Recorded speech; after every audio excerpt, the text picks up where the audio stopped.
Okay, when I say brother from another mother, like I really mean it. I'm just warming up my witch's brew before my weekly call. Oh, it's 11:11 on the microwave. Before my weekly call with my web team. I'm thinking back to the incredible interview with Blake. He was sharing how he's had this like initiation, rebirthing, awakening. He got triggered at an event and then he did a psilocybin journey around it with his shaman, and he'd really not talked about it to anyone. But we have the blessing of receiving his pure, raw, awakening truth in this incredible podcast. Then I go away for my 6th PSI, psychedelic somatic journey, and I don't know if you can see it anymore, like it used to have like a skull and a flower, like my little tattoo that I put on to say, okay, like I was so inspired by Blake. I'm like, I'm done. I've done plenty of these journeys. Like, let's get to the darkness. Let's feel it. Let's face it. Let's get through the other side. And it happened. It happened. It was like he was a guide, an inspiration, a brother to walk along the path on the other side of the globe, but all connected in the cosmos, to really inspire me to have a rebirth as well.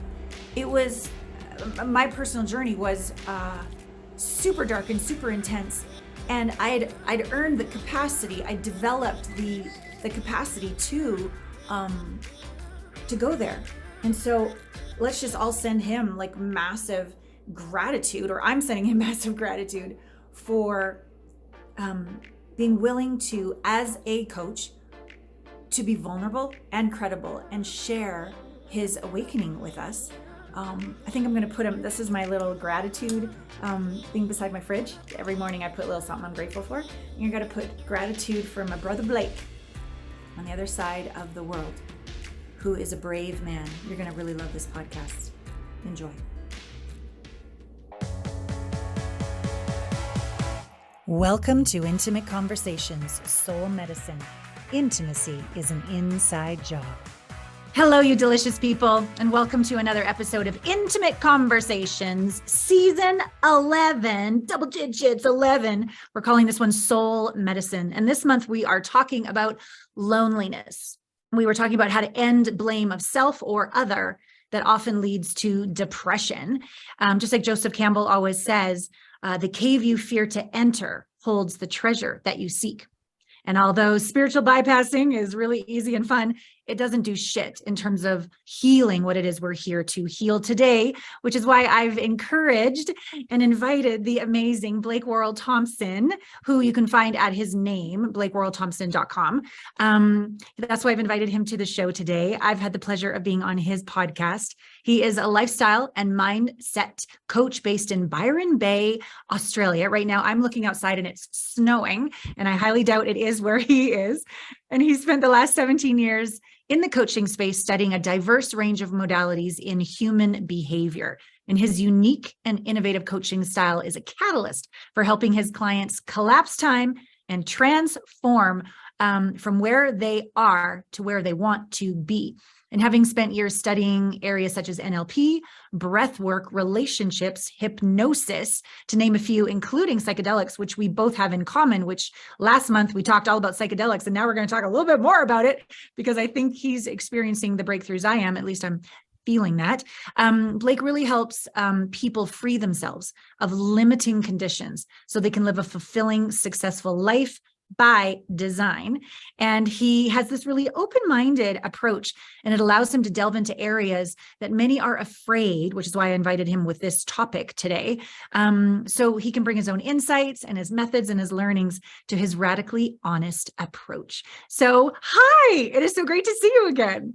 It is good to be here and looking forward to talking all things intimacy, but also just juicy conversations, which when you came on our podcast, I was enthralled by what you had to say and just the energy that you bring to the conversation as well. Oh, thank you so much, Blake. Thank you. I want to tease all of you. By the end of this conversation, you're going to be able to have an opportunity for his Rituals of Connection ebook. So we'll seed that right now. But let's go right to the title, loneliness. And then let's connect it with our journeys of, like, we've both been doing this work, obviously, for a couple decades here, but more recently, 20 years ago, I started doing ayahuasca, but it wasn't until just in this last year that I realized my use of psychedelics, my intention with psychedelics was I left. I went out to tier 3. I am one with the universe. I know who and what I am, but here's what it didn't do. I sort of missed my bachelor's. I went right to my PhD. I went right to tier 3, not tier 1. And tier 1 being my body, I still had all the trauma, unresolved trauma. And that's what this most recent MDMA and cannabis therapy that I've been going through has been able to get my system that was in level 4, hypervigilance, where's the abuser? Find the abuser so you can survive. So I go to a party and there's all these great guys. No, I'm going to find the abuser and I'm going to marry him. Oh, let's do it twice, actually. Let's marry 2 of them. So hasn't gone well. But now the way that this intentionally used medicine to stay in the body sensation, emotion, rather than leave and all of the awarenesses out in the ethers, has been able to bring my body back from 4, 3, 2, 1 into still point, where I have discernment. I'm in my body, Blake, for the first time. Like I thought I was, but it wasn't. I wasn't. So as we talk about loneliness and depression and these hard to do emotions, most of us disassociate. We don't know how to stay in and integrate. So share with us a little bit about your journey, about any times you've had loneliness, depression, or blame, and then how psychedelics have supported you. Yeah, I find this topic fascinating, both as a coach and as a participant in society and the world, in that I really feel that being seen properly is a superpower. And one of the best feelings that really is hard to emulate in different areas. And, I think I kind of addressed this when you came on the podcast, was there's a warmth and a connection that when you're really seen can happen in a few minutes. Oh, yeah. As opposed to other friendships that you might have for 20, 25 years and not really feel seen. And I think one of the most challenging things is often you don't know what you don't know. So that moment of engagement that you have with someone in 3 to 5 minutes or an hour, and you're like, oh, I don't know what that was, but that's one of the greatest feelings I've ever had. That real, true feeling of being seen is one of the best feelings there is. And I think we spoke about this briefly actually on my podcast as well, in that at times it feels like a double-edged sword. It's the greatest feeling on earth, and it's also the scariest. Terrifying. Oh, terrifying. Yeah. Terrifying. You're vulnerable. Yeah. And I really resonate with that. And from a coaching point of view, and no doubt you feel the same, like if I can be that person for someone else, then, modalities aside, and you and I have got, a vast array of them in our 2 decades of the space. That aside, if I can allow someone to truly feel seen, then there's a lot that happens in that moment and going forward in their life as well. Yeah. Yeah. And so this being seen, my capacity to see you or to see a client is directly proportionate to my ability to see me, be with me, stay in my body, not disassociate. So how has your journey personally, or I don't know if you administer with clients or how, I don't know how your business works, but for me, the medicine used with intention can support me and my clients in feeling and staying in the body as opposed to leaving and being able to integrate. You've got a witness who doesn't judge. You've got this medicine that helps you feel the uncomfies so we can get past where loneliness normally makes us blame ourselves, blame others, suppress all that anger, get depressed. And, it gets to the point of suicide. This is serious stuff. We really want to help people. So what's your journey been? The first thing that's worth remembering as well, and no doubt you talk to this a bit, is disassociation had its place had its place. Sure, so when I think about my upbringing, which was very violent, a lot of kind of physical violence, emotional violence, alcoholism, depression, suicide attempts, like as a kid, there's no way that I can stay in my body and manage and witness that. So to spend a large portion of my life disassociating was a survival and a coping mechanism. Thank you. And then it gets to a point where it no longer serves you. Well, doesn't serve you to the highest degree. And interestingly, I haven't really spoken about this, so I'm glad that we're kind of talking about this here, is 3 weeks ago, I had the most bizarre experience that I've ever had. And this wasn't on plant medicine. This was actually at a wedding, and I'd had a few drinks. And the best way to describe it for those that are trying to make sense of it, because I'm still trying to make sense of it, was that I left my body for a period of time. And there was somewhat of a rebirth on the Sunday morning. And I was fortunate enough to go into a mushroom ceremony the week after and make sense of it. And I'm glad I did, because, you know, I've spoken to a couple of coaches and practitioners and shamans, and they're like, without having, you know, a bit of language or the right people around you, it's easy to go into some kind of psychosis or psychotic episode, which I know a lot of people do when they have this kind of moment. And it's literally what happened is, you know, different versions have come through, but essentially, you know, the overarching theme is the version of you that you've known for this period of your life died. And in terms of coming into my body, the last 3 weeks has felt like a rebirth where my sensitivity is on a level that I don't understand. And I don't remember ever being as sensitive as I am. And even this morning, you know, I went to go to the gym and I was just feeling too sensitive. I came back and went for a run. So I'm in the thick of it as we're talking about it. And trying to find a lot of ways to ground myself, which I'm very fortunate. The environment that I live in is very grounding, and just going through it right now as we speak, this process of this new version of me that really does feel the most sensitive there ever been, and really just trying to come back into my body, which through the plant medicine, I was kind of told that there's going to be a 2-month integration up until May 6th, which is my actual birthday, just to like really low, be super mindful of the environment that you're in, really discerning of the people that you surround yourself with, and really kind of cocoon yourself for this 2 months. So it's not often that I talk about something when I'm in the thick of it, but that's exactly where I'm at now. Oh, I feel like you're my brother from another mother. Like, I'm so grateful for your, I'm going to say, bravery to be in a conversation with, we've only met once on your podcast, and to be so vulnerable. I'm so honored that you're willing to show up in the midst of it. Makes me feel drawn to let you know what happened yesterday, so that you know you're in good company.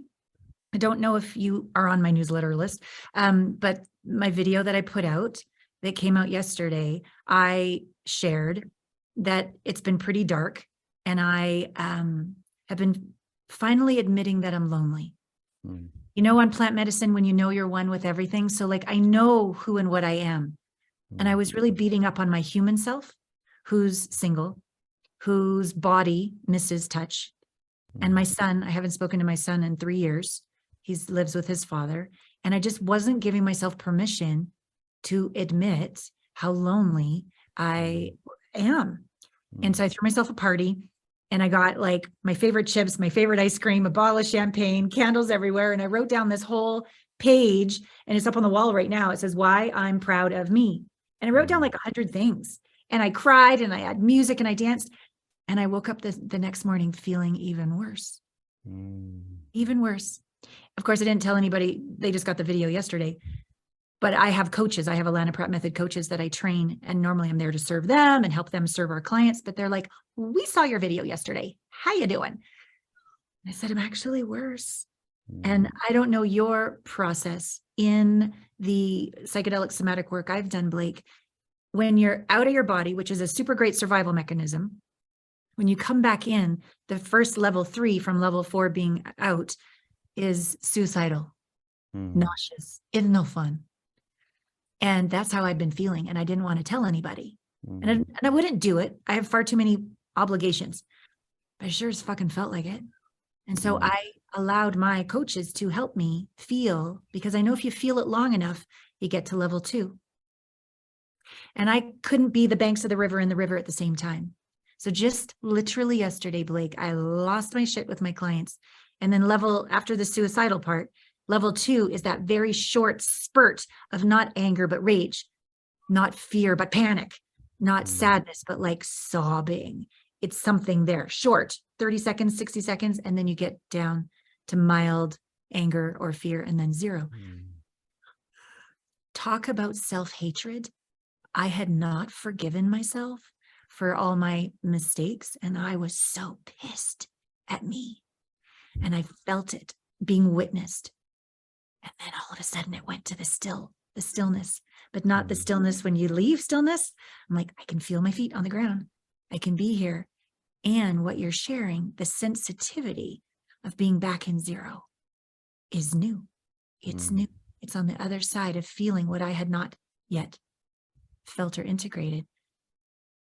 So I share that with you so you know, your sister from another mother's got her own stuff she's going through, but I want to go deeper with you.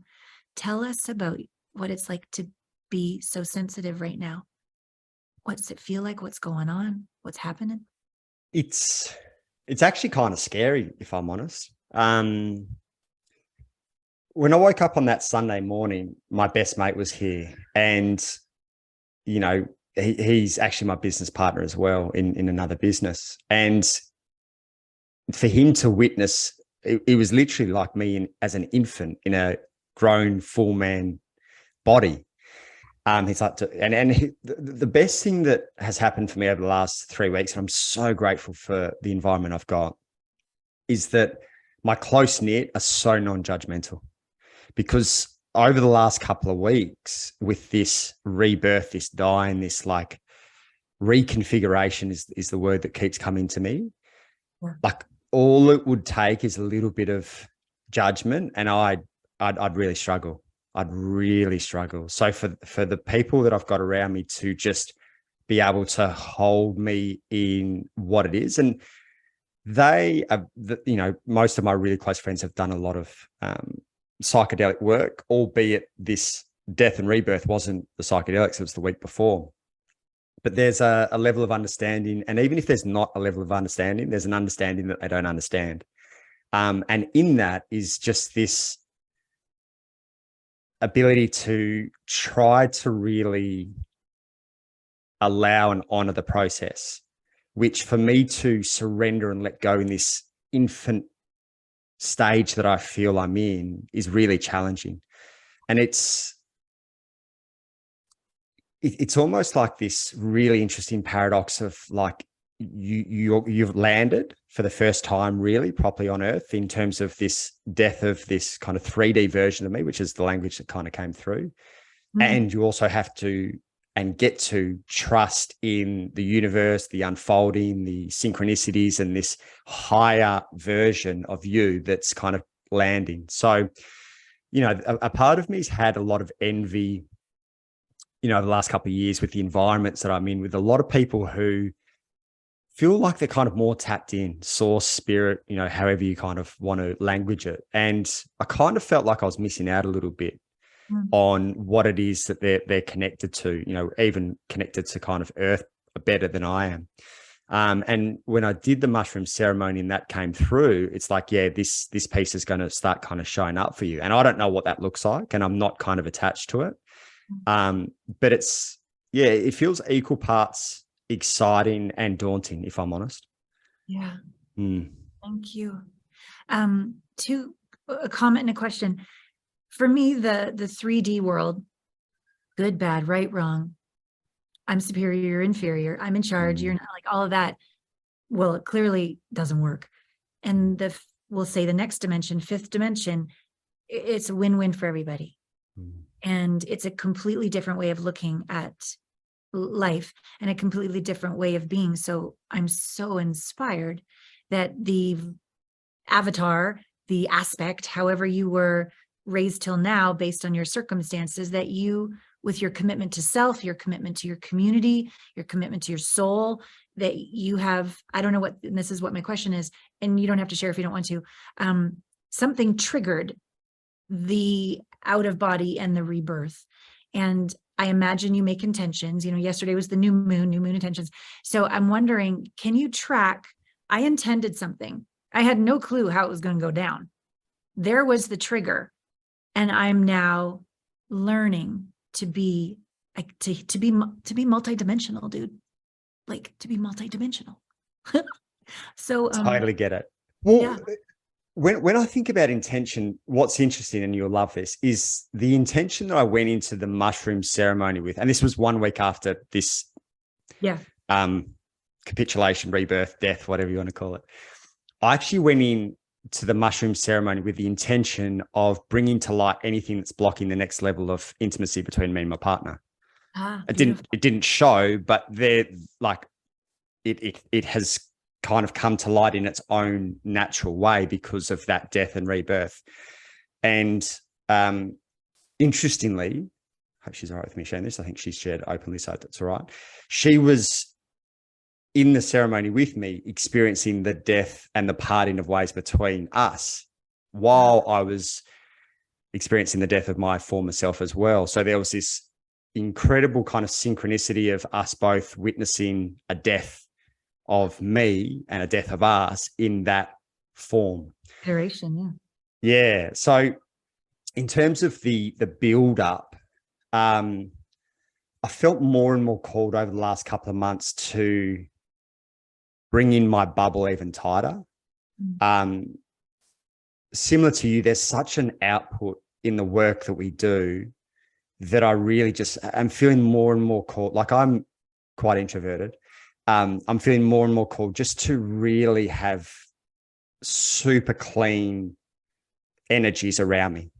And I felt that way for 18 months and I did a lot of work around this last year, but I'm feeling even more called to kind of draw it in even tighter. I'm not sure if this resonates with you, but just there's such a sensitivity in my body now that, you know, whether it's hypervigilance or whether it's just a clean sensitivity, I'm not sure, but I'm really feeling into people's energies, and not from a place of judgment, but from a place of boundaries and just attunement to what it is that I want. And, you know, over the last couple of months, there's been more love for the collective than I've ever felt before, and a stronger discernment for what I want in my little bubble than ever before as well. And, you know, one of the things that I've had my time again over the last few years with everything that's been happening in the world and such an interesting energy is the parting of ways with old friendships I didn't do as gracefully and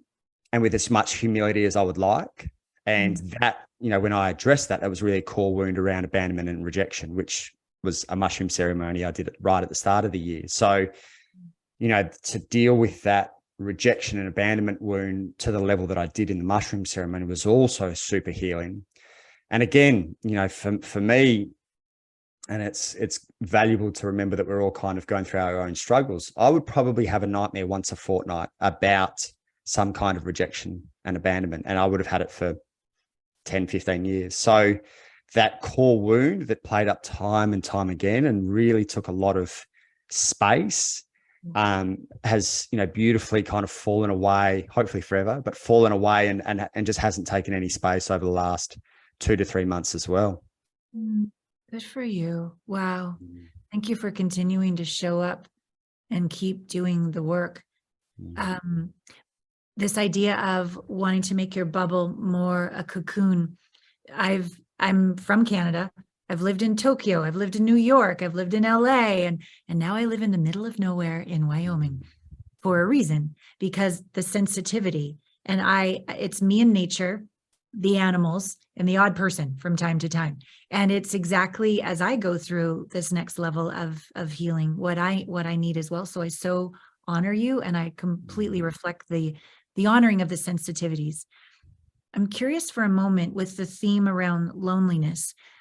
I've had two ways. On the one hand, I'm feeling more connected to me, more connected to the earth, more connected to my body, more connected to my truth, all these things more connected. And I'm also feeling more honest of where I am lonely in terms of a relationship or missing my son. Like the ability to be with that truth. Whereas before, I would just serve everybody. I would just work all day long and make sure everybody else is happy. And I would make sure I gave at least 80% so that I only kept 20%. And so I was always depleted and never quite connected and never quite discerning of what I really, really need. So tell us about where loneliness fits in for you right now. It's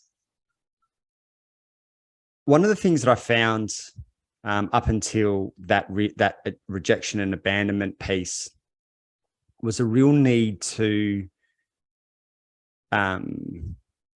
impress, be accepted, have approval from those outside my intimate close circle.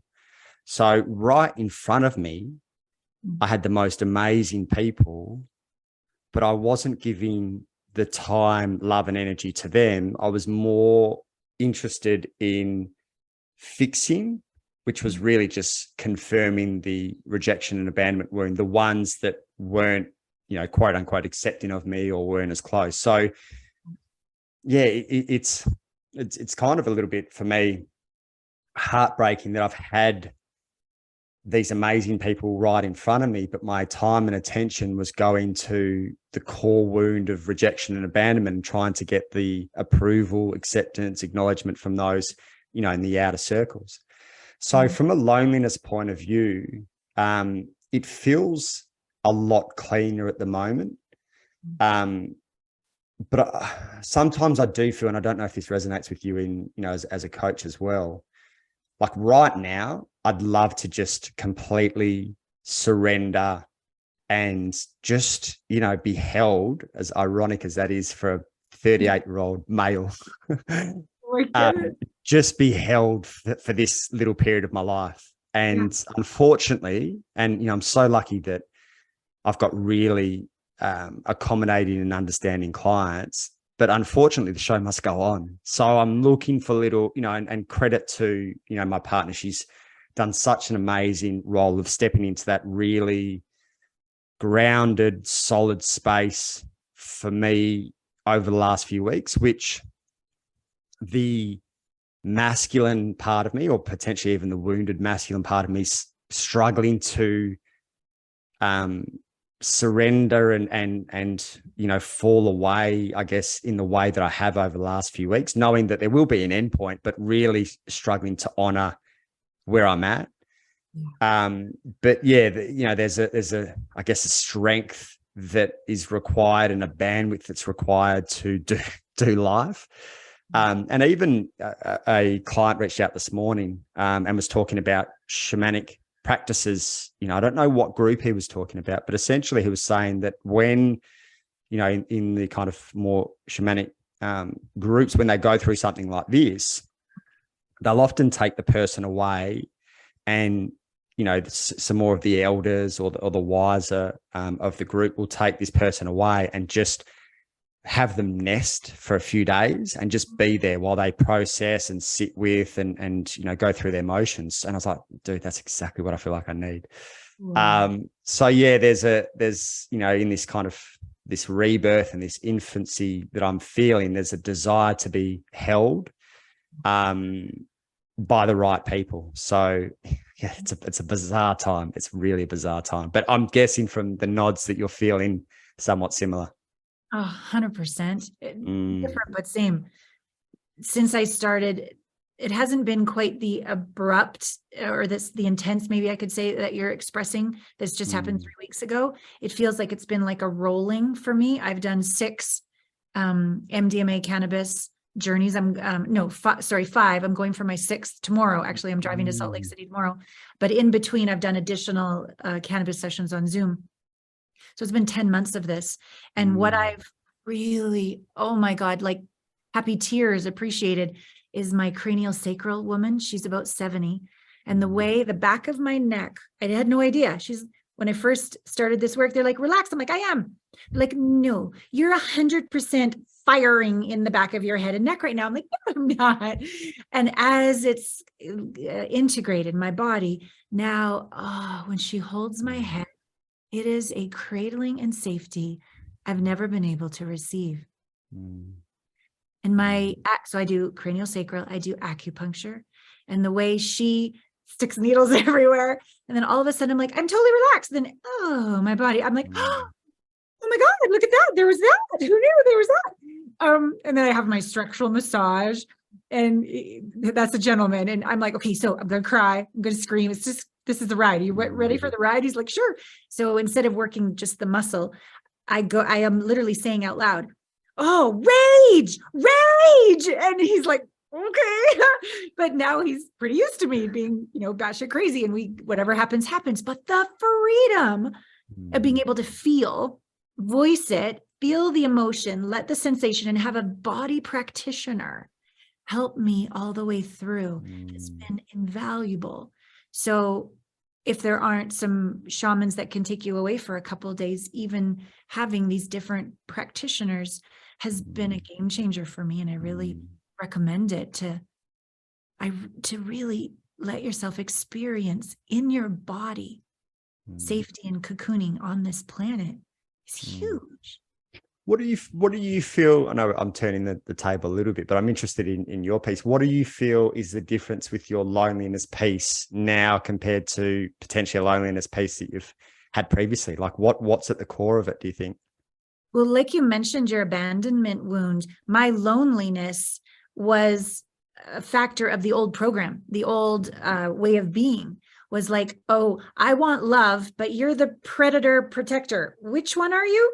And so I wanted the protection, but then I would get hurt and the cycle would happen over and over. So the loneliness was based in a wound.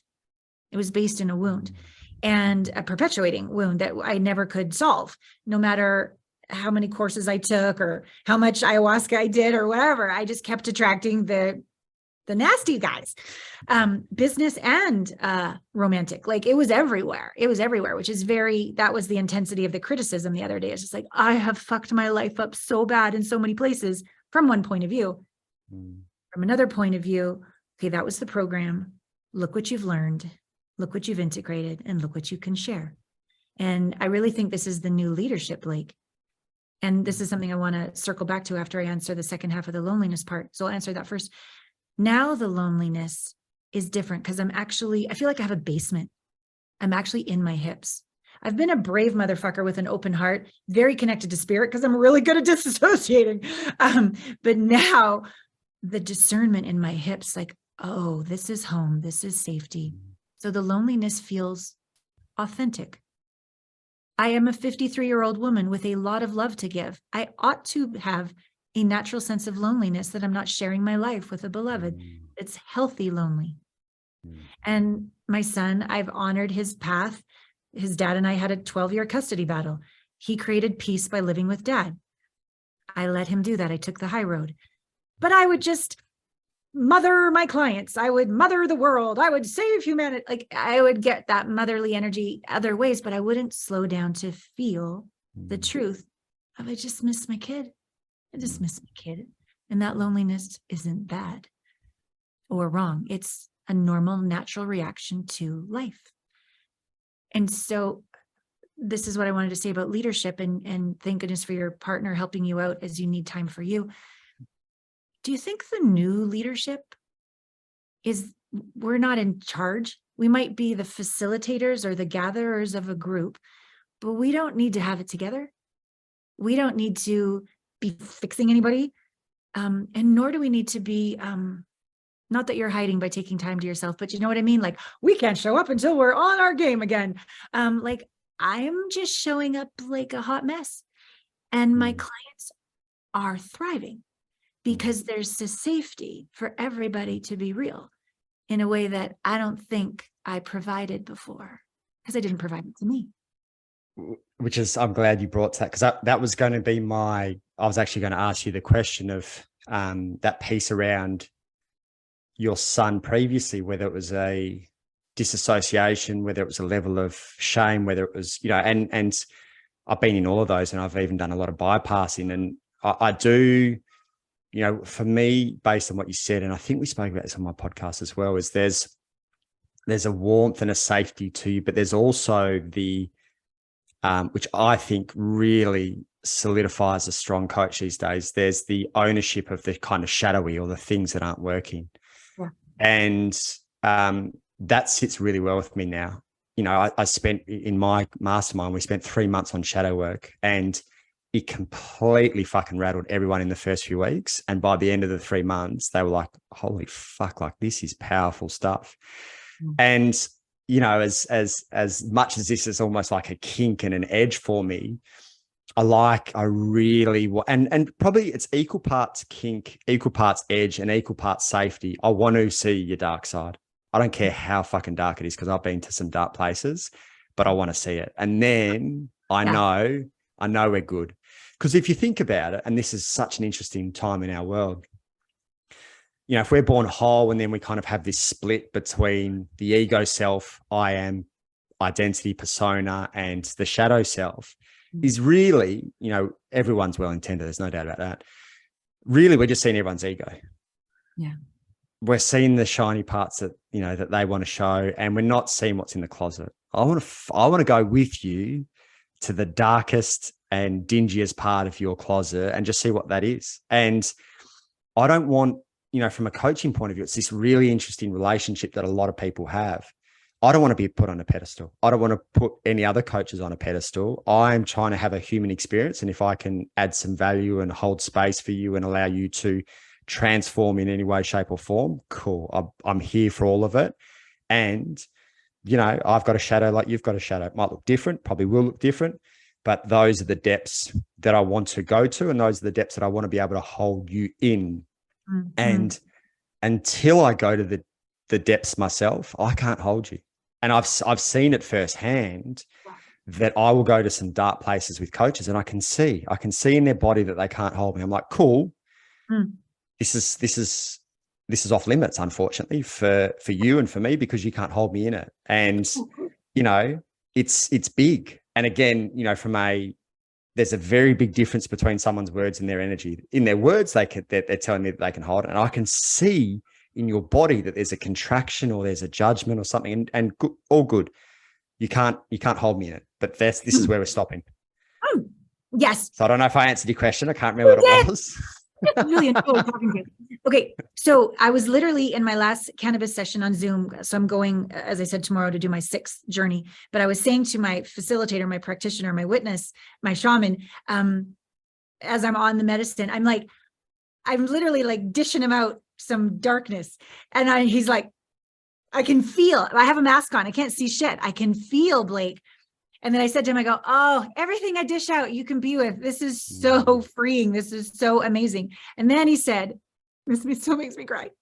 It's a privilege to witness you. So to the wound where that was wrong, you were abused for that, you were rejected for that, like you abandoned for that, like to hear those words from the masculine did something to rewire me as the feminine. That really was transformative. So I'm curious, professionally, when we're coaches, I get that we can't surrender unless they can hold us as deep as we can go. Otherwise we're not going there. On the medicine, same thing. But romantically, like, just be totally transparent, I'm probably like 20 years older than you, but like when you said like, and I want to go into those dark shadows with you, I'm like, thank you. Like, kind of turned me on a bit. I'm like, that's what I want in a partner. Like, where the fuck is he? Because I seem to be able to go deeper than others. And that's the loneliness. That's the loneliness. Where is somebody that can be that for me, and taking total ownership at the same time? Well, I hadn't been that for me. So how could I vibration have attracted that at the same time? And what's possible in phase 2 of your relationship, in your rebirthing, and the death of the old way, and this new depth is, that's limitless. It's beautiful. Well, the other thing on that is, and I think it was actually Dr. Wednesday Martin spoke of it, and it's interesting the societal conditioning that we've got around this, but she, and I can totally see it, was of the belief, based on her research, that females can go heaps deeper and darker than males as a general rule of thumb. And we've always, as a society, at least on the surface level, had the belief that it was the other way around. But I love the thought of, the depths and the darkness and all of that. And if I'm, really kind of transparent about it, and this is, we spoke about this offline, I'm feeling somewhat challenged on a intimacy point of view in terms of the next level of that. And I don't know what I don't know. And I don't know actually what's blocking me. As someone who takes pretty good ownership, I'd go there if I knew what was blocking me. Sure. And it's almost this, beautiful dance of, and I'm happy to kind of be quite open about it, of the depths and the darks when it comes to intimacy and that element of relationship, but also the depths and the darks of the edge and the kink and the kind of the darker stuff as well, that probably, if I'm honest, I feel more comfortable in going to real dark places in that space. And I've got a lot more work to do in terms of, the intimacy parts and the depths of those. So it's almost like these two roads, one of which my partner probably feels more comfortable and one of which I feel more comfortable in. And this, this evolution and also this walking each other home, you know what I mean? Like, and Ram Dass talks about this so nicely, like to be able to be that for each other in terms of holding this space in this container to allow, to walk each other home, is amazing. And, I think I actually said this to you on our podcast. I was interested in your dating life for that reason of the way that you can show up and the depth and the insight that you have. And I have zero doubt that there's plenty of males out there that can hold that. And as you said, it gets challenging. And, I often talk about if I was single these days, I think I'd find, the pool would be really small. And I'm sure you can kind of resonate with this. The pool of what I'm looking for and the pool of the depths and the darkness and the edges that I want to take life to, there wouldn't be many people that could hold it or that are actually interested in it. And for whatever reason, they want to do relationships the way they want to do it. But the pool gets smaller, albeit it can get a lot deeper as well. Yeah, smaller and deeper. That's so true. And I choose a partner. So here we are, we're willing to own our stuff. We're not perfect, but we're whole and we're together. And then we're literally designed, when you find your person, literally designed to awaken a dormant evolutionary quality in the other. And they're literally not 1 + 1 is 2, 1 + 1 is infinity, right? So you literally are designed to wake something up within the other. That's probably not going to be comfortable.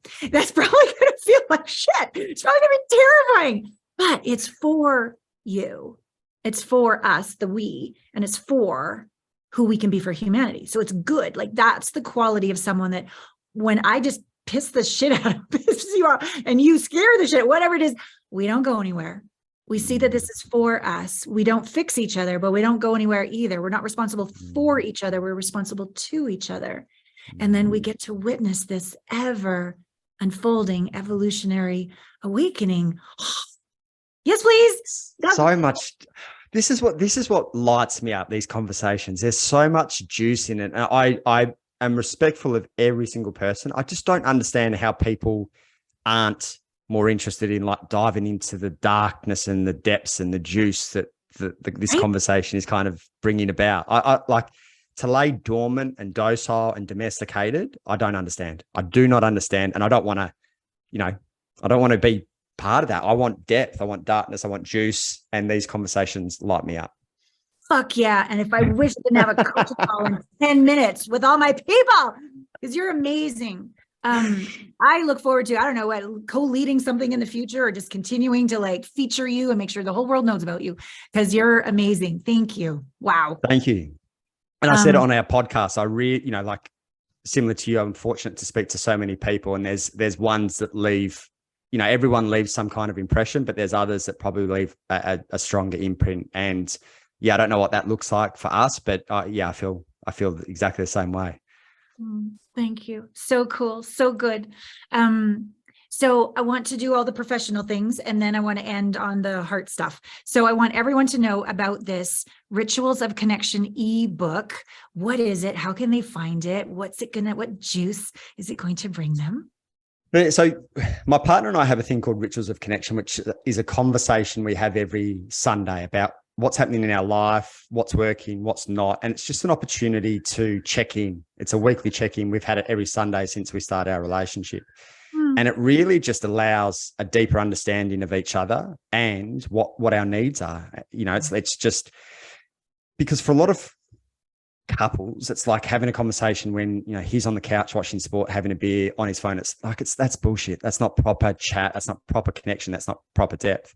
So we really made it a rule from literally day dot that that's what we were going to have in our relationship. And even if we're on our own paths, throughout the course of the week and, we've both had busy weeks and we're not as connected as we'd like to be. The Sunday is the opportunity to kind of reground and come together and talk about it, and talk about our needs, and talk about our desires, and talk about each other. So in that ebook is 52 questions, one a week, that you can ask your partner or your future partner for, obviously the next 12 months, that will help you understand them on a deeper level, and ideally create a deeper connection between the two of you as well.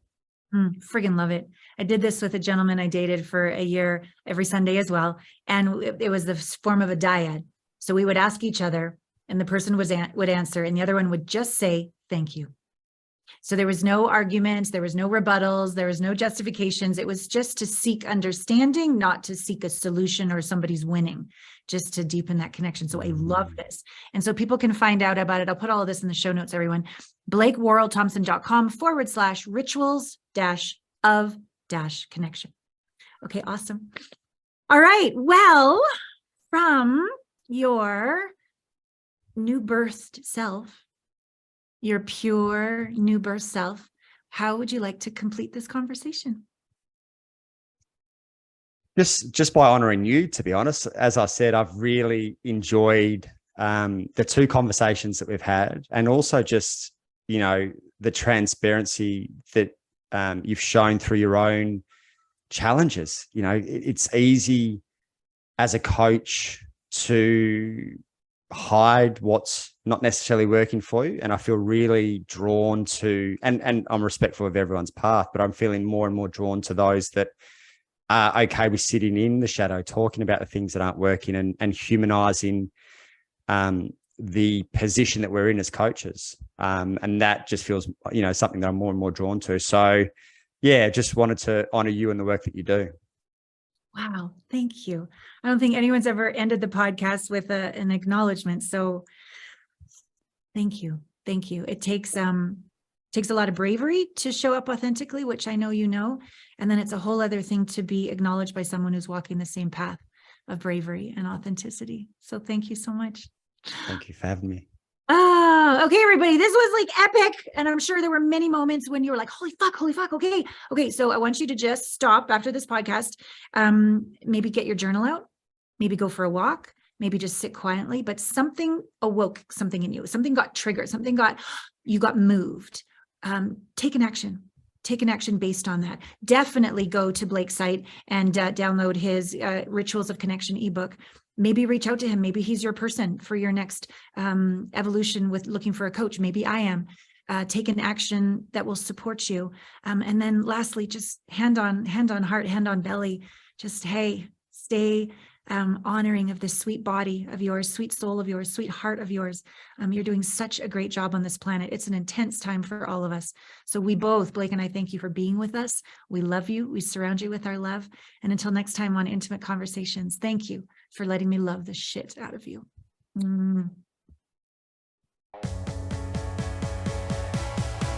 See you next week on Intimate Conversations. Get out there and make love to life. So I'm sitting outside having my lunch. I'm all bundled up. I got my blankies. It's still freaking cold. There's snow everywhere. Let's see. Can you see? Let me see if I can. Don't want to make you seasick. You see, there's still snow everywhere. But on my little deck, I've shoveled it. So I can sit here with you and have my beautiful salad that my incredible cleaning lady, she takes care of my cat when I'm gone. And whenever I come back, she leaves me treats in the fridge. And this one's called a Beautiful Salad. And it's got raspberries and cheese and pecans and almonds. And anyways, I'm super happy. And sitting out here feeling the gratitude. Have that amazing deep conversation with Blake, and how he's so supported by his partner, and so his clients are so understanding, and he's being so good to himself, and he's just allowing this next level of initiation and awakening to occur within his beautiful soul. And as we were speaking of near the end of the podcast, like, why wouldn't anybody want to go like rich and deep and real, and I'll go in your dark closet of shadows if you'll go in my dark closet of shadows? Like, why do we ever want to withhold that to our person? I so agree. and just how nourishing it was to have that incredible conversation with him. So I really encourage you to be sure. He has that, what is it? Rituals of Connection. What was it called? The complimentary ebook. I totally encourage you to get that. And that he checks in with his partner once a week on this level of depth. That it allows for no elephants to, gather into herds in the living room, right? When you talk about everything every week, when you get real every week, where you check in every week. And I remember a relationship when I did that every Sunday. We would check in and do dyads. Tell me something you want me to understand that you think I may not understand. And just the reminder of tell me something you like about me. The way that really feeds a relationship. So definitely download that. Anything that we can do to be of delicious service to you, we are here. I'd love if this podcast really spoke to you. Reach out to Blake if he feels in resonance to your journey. If I feel in resonance to your journey, reach out to me. You can go to alanapratt.com/connect, and that's how we can have an amazing intimacy breakthrough experience call together and really peel back any of the blind spots that are going on that you haven't been able to figure out yet. I can't see mine. You can't see yours. That's why they're called blind spots. And yet, my God, when we see the programs that we've been operating through and we no longer need to be, at the effect of them, we no longer need to suffer. I think I've got a little something from this beautiful salad in my throat, so I'm going to bid you adieu. And thank you for being on this incredible soul medicine journey with us. I love you.